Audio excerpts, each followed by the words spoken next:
Le tourisme de mémoire est un élément, une composante importante de l'attractivité touristique du département de la Manche. Bien sûr, il y a le Mont-Saint-Michel, mondialement connu, mais les plages du débarquement autour de Utah Beach, Sainte-Mère-Église, sont aussi un élément d'attractivité qui génère un nombre de visites important.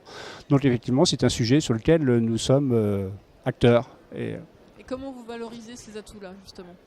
Eh bien, nous le valorisons en favorisant l'aménagement des lieux. Je pense au site d'Utah Beach, notamment, à la plage d'Utah Beach. Je pense à l'environnement autour des musées. Nous avons aussi nous-mêmes départements valorisé des sites autour des blocos, des bunkers. Je pense au site d'Asville, notamment, où on peut visiter les blocos, les souterrains.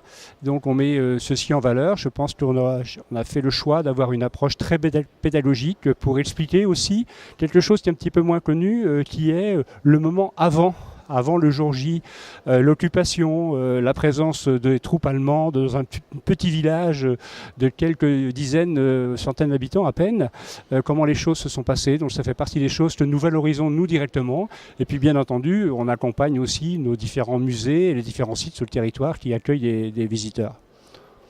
Comment on se prépare pour le 75e dans la Manche là ? Écoutez, on prépare là aussi, on va nous-mêmes organiser un certain nombre d'expositions pour rappeler à nos habitants, à nos concitoyens, à nos visiteurs ce qu'était le 75e anniversaire, honorer bien entendu les derniers vétérans qui vont revenir nous voir et puis accompagner aussi les nombreuses manifestations qui existent sur le territoire de Sainte-Mère-Église, Utah Beach, Tarentan, Julouville, Mortain, enfin il y en a un petit peu partout sur l'ensemble du département au fur et à mesure des dates anniversaires de libération des territoires.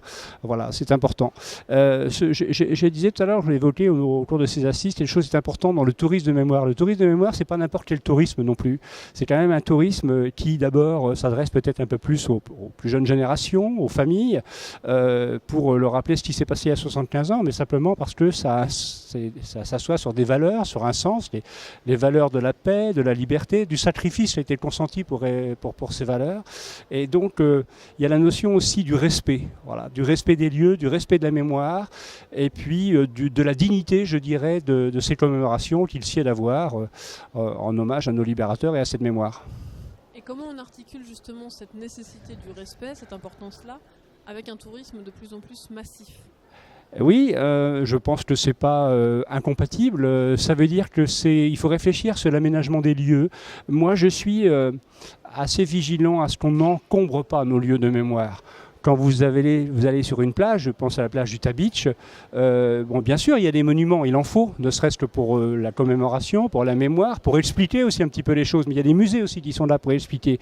Mais les lieux eux-mêmes, il faut les laisser le plus dépouillés possible. Je pense que ces sites-là doivent parler d'eux-mêmes. Il ne faut pas trop les encombrer. Je pense que c'est ça aussi le respect de lieu, l'esprit du lieu.